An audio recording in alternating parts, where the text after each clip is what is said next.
Gaskiya ne, wannan bidiyon da kuke gani sojoji ne da police suke faɗa. Allah dai ya kyauta. Wai police da soja da aka ba su hakkin tsaro da kuma kulawa da dukiyan mutane, wai sai gashi kuma wai sun koma faɗa. A ce kuma kowanne daga cikinsu akwai bindiga a hannunsa, subhanallah. Kamar da yadda kuke gani, wannan faɗin dai an yi shi a wani cikin point ne, inda dai ba a faɗa a wani guri ne abin ya faru ba. Amma yanzu dai bidiyon ya riga ya zagaye kafafen sada zumunta matuƙa, a inda mutane daban-daban suna tofa albarkacin bakinsu. Ganin yadda faɗan dai ya kasance, kun san dai wannan abin da ya faru ba abu bane wanda ya kamata a sa ana ganin manya-manyan hukuma irin soja da police, ana ganin su suna zuwa faɗa a kafafen sada zumunta ana gani.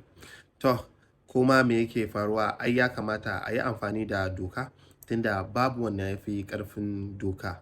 Allah dai ya kiyaye mu, Allah dai ya kiyaye mu, Allah kuma ya sa mu dace. Kai, amma abin nan ba daɗi gaskiya.